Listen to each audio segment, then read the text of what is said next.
Chhattisgarhi video देखने के लिए हमारे चैनल को सब्सक्राइब करें और दबाएं इस बेल आइकन को, ताकि हमारे वीडियो के नोटिफिकेशन आपके पास पहुंचे सबसे पहले।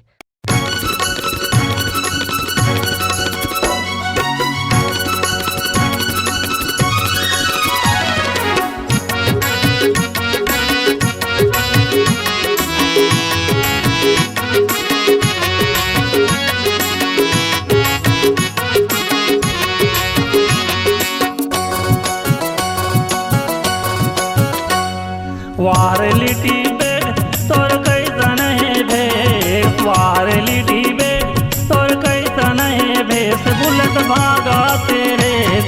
साड़ी के अजरा उड़ावत है रे, बीच में बैठे लइका टपकावत रे, साड़ी के अजरा उड़ावत है रे, बीच में बैठे लइका टपकावत रे। वारलिटी बेग तोर वारलिटी बेग तोर कैसन है भेस, बुलट भागत है रे, साड़ी के अचरा बुड़ावत है रे, बीच में बैठे लइका टपकावत रे, साड़ी के अचरा बुड़ावत है रे, बीच में बैठे लइका टपकावत रे।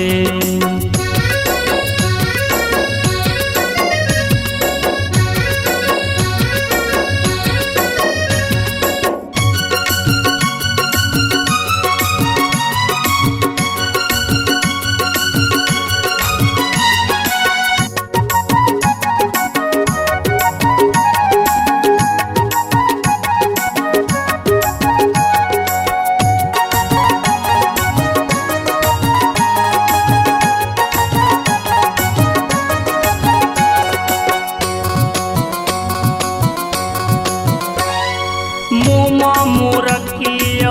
की तस्मा नहीं देखे अनतंगी मुहावेगा कटना, मुमा मुरक्की की तस्मा नहीं देखे अनतंगी मुहावेगा कसना, नहीं देखे अनतंगी मुहावेगा कसना, रंग रंग के चूड़ी खनकावत रे, रंग रंग के चूड़ी खनकावत रे, बुलट भागत रे, साड़ी के अजरा उड़ावत है रे, बीच में बैठे लइका टपकावत रे, साड़ी के अजरा उड़ावत है रे, बीच में बैठे लइका टपकावत रे।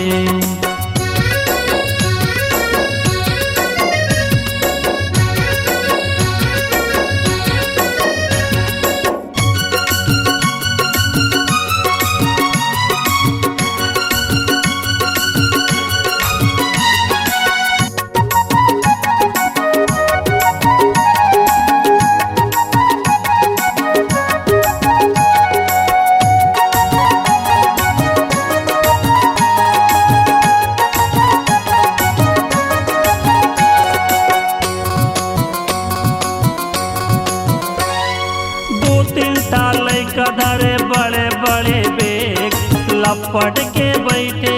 नहीं गाछे, दो तीन साल का धरे बड़े बड़े बेग लपट के बैठे कहीं में नहीं थे, लपट के बैठे कहीं में नहीं थे,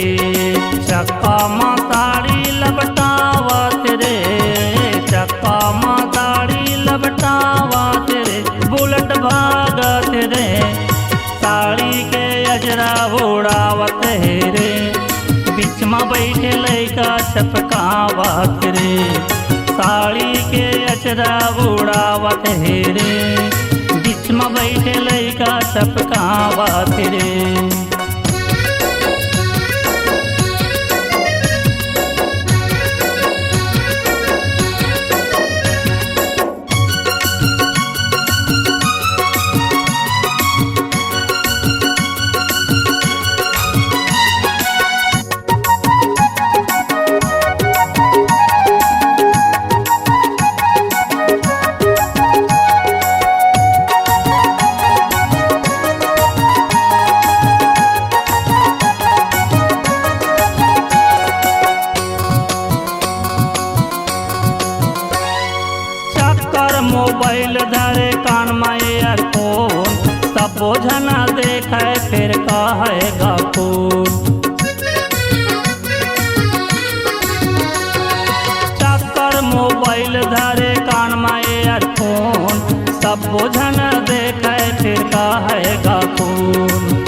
सूझन देखे फिर कहेगा कौन।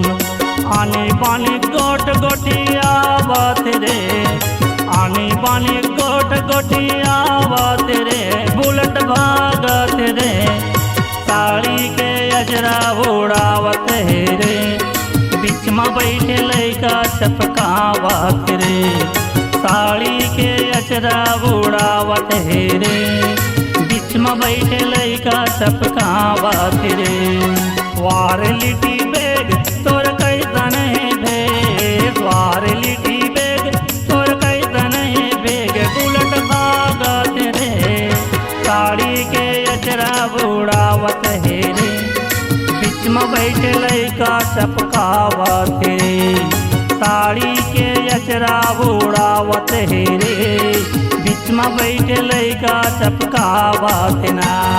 साड़ी के अचरा उड़ावत रे, बीच में बैठे लइका चपकावत रे, साड़ी के अचरा उड़ावत रे, बीच में बैठे लइका चपकावत ना। अगर आप अपनी आवाज को एक नया आयाम देना चाहते हैं तो चले आइए मल्टी ट्रैक डिजिटल रिकॉर्डिंग के लिए संपर्क करें HK म्यूजिक कंपनी, कोटा डबरी, चांपा, छत्तीसगढ़। मोबाइल नंबर है 9329238487 और 8085380339।